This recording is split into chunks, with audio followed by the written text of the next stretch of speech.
Get ready travel citizens, നമുക്കിതൊന്ന് analyse ചെയ്യാം. കാരണം ദേശീയപാതയിലൂടെ വളരെ ഇതിലും വലിയ ദേശീയപാതയിൽ യാത്ര ചെയ്ത മനുഷ്യനാണ്. പക്ഷെ ആ സിസ്റ്റം നമ്മുടെ നാട്ടിലില്ല. അതുകൊണ്ട് ഒന്ന് അനലൈസ് ചെയ്യാം.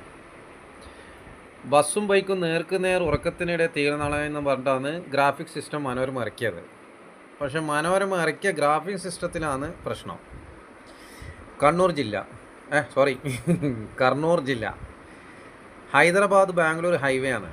നല്ല സൂപ്പർ ഹൈവേ ആണ് ബാംഗ്ലൂർ. നല്ല അടിപൊളി, ചാവിട്ടി കഴിഞ്ഞാൽ ഒരറ്റ പോക്കാണ്. വെറുതെ അങ്ങനെയല്ല യാത്ര ചെയ്യണോ, അല്ലാണ്ട് ഒരേ സ്ഥലത്ത് തന്നെ പോയിട്ട് തുന്നലല്ല കുടിക്കലുമല്ല. അപ്പോൾ പുലർച്ചെ 3:30 ഗ്രാഫിക് സിസ്റ്റമാണ്. ഒറിജിനൽ വീഡിയോ ഇറങ്ങിയിട്ടില്ല. ബസ് വരുന്നത് ഏത് സൈഡാണെന്ന് അറിയില്ല. വരട്ടെ. ഹൈദരാബാദിൽ നിന്നും ബാംഗ്ലൂരിലേക്ക് പോകുന്ന കാവേരി ട്രാവൽസിൻ്റെ സ്ലീപ്പർ സ്കാനിയ, വലിയ വോയിസിൻ്റെ ബസ്സാണ് സ്കാനിയത്. പക്ഷേ എതിരെ വന്ന ബൈക്കുമായി ബസ് കൂട്ടിയടിക്കുന്നു.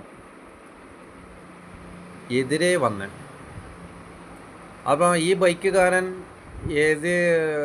റോങ് ആയിട്ട് കയറിയതാണോ പറയുന്നത്? ബൈക്ക് ബസ്സിനിടയിൽ നിരങ്ങിക്കയറുന്നു. ബൈക്കുമായി ബസ് മുന്നോട്ട്. ബൈക്കിൻ്റെ ഇന്ധന ടാങ്ക് പൊട്ടി ബസ്സിൻ്റെ ഇന്ധന ടാങ്കിലേക്ക് തീപ്പെട്ടിരുന്നു.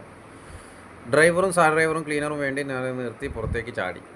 അങ്ങനെ യാത്രക്കാരിലെല്ലാം ആയി. ബസ് പൂർണ്ണമായും ചിലർ ബസ്സിനകത്ത് കുടുങ്ങുന്നു. പക്ഷേ ഈ എതിരെ വന്നത്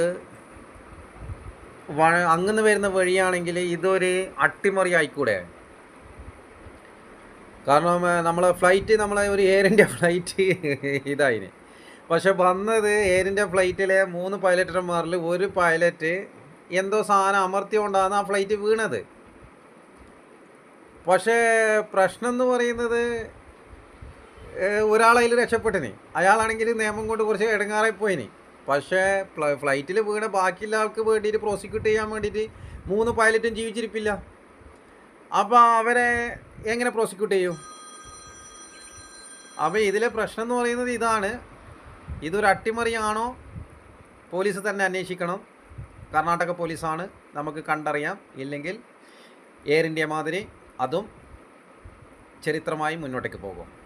മാട്ടൂലിൻ്റെ മണ്ണിൽ നിന്ന് ഇന്ത്യൻ സിറ്റിസൺ.